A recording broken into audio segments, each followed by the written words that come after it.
এই মতিচুর লাড্ডুটা বানিয়ে দেখবেন, খুবই সুন্দর হয় কিন্তু লাড্ডুটা খেতে। তো বন্ধুরা আমার বানানো খুব সহজ এবং উপকরণও খুব কম লাগে, ঘরোয়া কিছু উপকরণ দিয়েই কিন্তু মিষ্টিগুলো বানানো যায়। দেখুন বন্ধুরা কত সুন্দর হয়েছে মিষ্টিগুলো। এই যে দেখুন বন্ধুরা, এক প্যাকেট সুজি থেকে কতগুলো লাড্ডু তৈরি হয়েছে। সুজির লাড্ডু বানানোর জন্য এখানে আমি নিয়ে নিয়েছি 1 বাটি সুজি।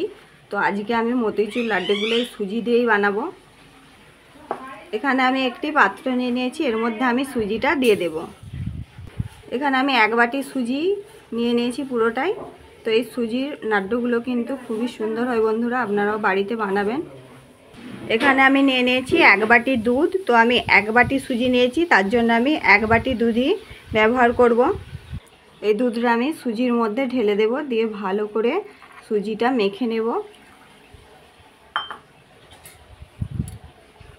তো বন্ধুরা আপনারা যেই কাপ কিংবা যেই বাটির পরিমাণে সুজিটা ব্যবহার করবেন, সেই একই বাটি কিংবা কাপের পরিমাপ করেই কিন্তু দুধটা ব্যবহার করবেন।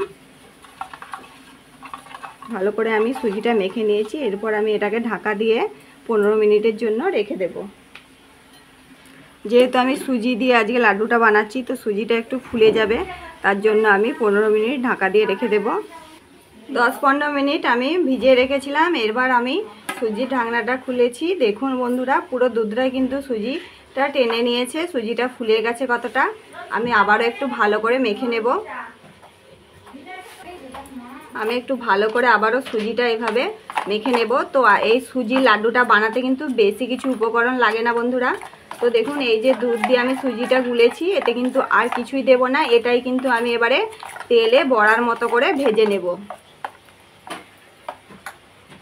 গ্যাস জ্বালিয়ে কড়াই বসে আমি গরম করে নিয়েছি। দিয়ে দিচ্ছি আমি পরিমাণ মতো সাদা তেল।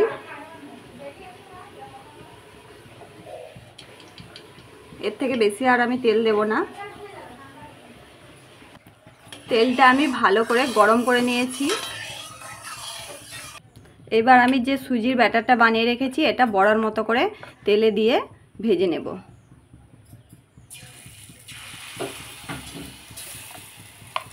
বন্ধুরা এটা কোনো শেপ করার দরকার নেই, শুধু ছোট ছোট করে বড়ার মতো করে ভেজে নিলেই চলবে।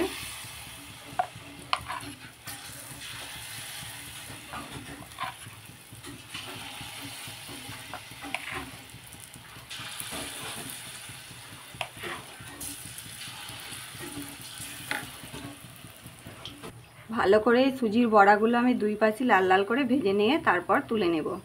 দেখুন বন্ধুরা, এক পাশটা আমি যে লাল লাল করে ভেজে নিয়েছি, অপর দিকটা উল্টে দিয়েছি। দুই পাশটাই কিন্তু এরকম লাল লাল করে ভেজে নিতে হবে। দুই পাশটায় আমি লাল লাল করে কিন্তু ভালো করে ভেজে নিয়েছি। এরপর আমি এগুলোকে একটি পাত্রে তেল ঝরিয়ে তুলে নেব। সব বড়াগুলো আমি ভেজে নিয়েছি। দেখুন বন্ধুরা, একটু ঠান্ডা করে নেব আমি বড়াগুলো।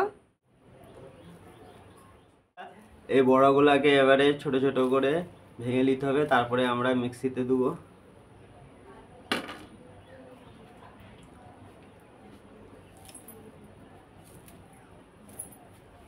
বড়াগুলোকে ছোট ছোট করে কুচো করে নিয়েছি, এবারে মিক্সিতে দিয়ে দেবো। মিক্সিতে গুঁড়ো গুঁড়ো করে নিয়েছি। দেখুন বন্ধুরা, এইভাবে গুঁড়ো গুঁড়ো করে নিলেই হবে, খুব একদম করার কোনো দরকার নেই। এবার আমি চিনির সিরাটা বানিয়ে ফেলবো লাড্ডুর জন্য। এই বাটির পরিমাপে নিয়ে নিয়েছি আমি 1 বাটি জল, এটা দিয়ে দেব। তো আমি যেই বাটির পরিমাপ করে সুজি নিয়েছি, দুধ নিয়েছি, সেই বাটির পরিমাপ করে জলটা নিলাম। এই বাটিটার পরিমাপ করে আমি নিয়ে নিচ্ছি 1 বাটি চিনি। ভালো করে আমি চিনির সিরাটা বানিয়ে নেব। ফুটতে শুরু করে দিয়েছে, ফুটে নেব। একটু চিটচিটে একটু সিরা বানিয়ে নেব। একটু আমি দিয়ে দিচ্ছি ফুড কালার, যাতে লাড্ডুগুলোতে কালার হয়, তার জন্য আমি একটু অল্প ফুড কালার এখানে ব্যবহার করলাম। ভালো করে ফুটিয়ে নিয়ে একটা চিটচিটে সিরা তৈরি করে নেব। খুব আঠালো সিরা তৈরি করার কোনো প্রয়োজন নেই এখানে। তো বন্ধুরা আপনারা বাড়িতে এইভাবে এই মতিচুর লাড্ডুটা বানিয়ে দেখবেন, খুবই সুন্দর হয় কিন্তু লাড্ডুটা খেতে। তো বন্ধুরা আমার চ্যানেলে নতুন বন্ধু হলে অবশ্যই চ্যানেলটি সাবস্ক্রাইব করে পাশে থাকার অনুরোধ রইল।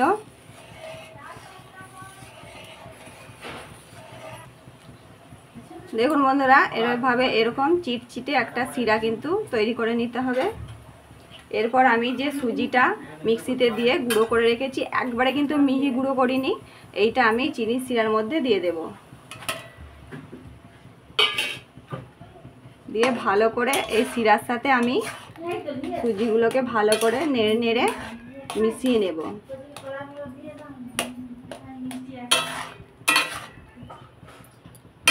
যতক্ষণ না শিরাটা টেনে নিচ্ছে পুরোটা সুজির মধ্যে, ততক্ষণ আমি এটাকে নেড়ে নেড়ে একটা মণ্ড তৈরি করে নেব। দেখুন বন্ধুরা, রসটা কিন্তু পুরোটাই কিন্তু সুজির যে আমি মিশ্রণটা দিয়েছিলাম তার মধ্যে টেনে নিয়েছে। এরপর এটাকে আমি নামিয়ে নেব। ঠান্ডা হয়ে গেলে কিন্তু আরেকটু এটা বসে যাবে। তো আমি গ্যাসটা বন্ধ করে দিয়ে একটা পাত্রে ঢেলে নেব। পুরো সুজির মিশ্রণটা আমি একটি পাত্রে ঢেলে নিয়েছি এবং এইভাবে একটু ছড়িয়ে দিয়েছি, যাতে করে তাড়াতাড়ি এটা একটু ঠান্ডা হয়ে যায়, তবেই কিন্তু লাড্ডুগুলো পাকানো যাবে। অল্প আমি সুজির মিশ্রণটা অল্প আমি ঠান্ডা করে নিয়েছি। এবার হাতে একটু ঘি লাগিয়ে নেব।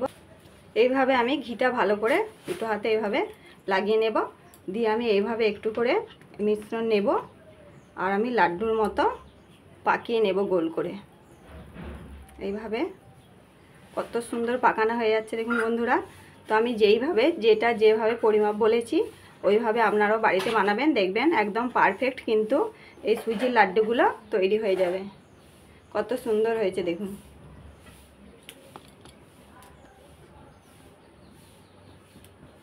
আমি একটা পাকিয়ে নিয়েছি, রেখে দেব। এভাবে আমি একই রকম করে সবগুলো পাকিয়ে নেব।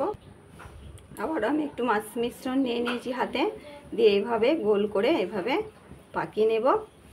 তো খুব সহজেই কিন্তু এই মিষ্টিগুলো বানানো যায়, বানানো খুব সহজ এবং উপকরণও খুব কম লাগে। ঘরোয়া কিছু উপকরণ দিয়েই কিন্তু মিষ্টিগুলো বানানো যায়। দেখুন বন্ধুরা কত সুন্দর হয়েছে মিষ্টিগুলো।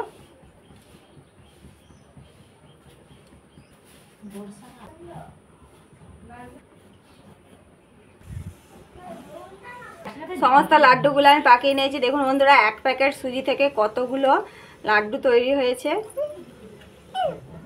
মা কতগুলো লাড্ডু করেছিল, আমি মায়ের হাতে হাতে কতগুলো লাড্ডু করেছি।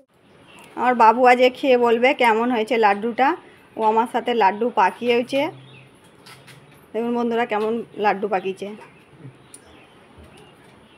দারুণ হয়েছে বন্ধুরা।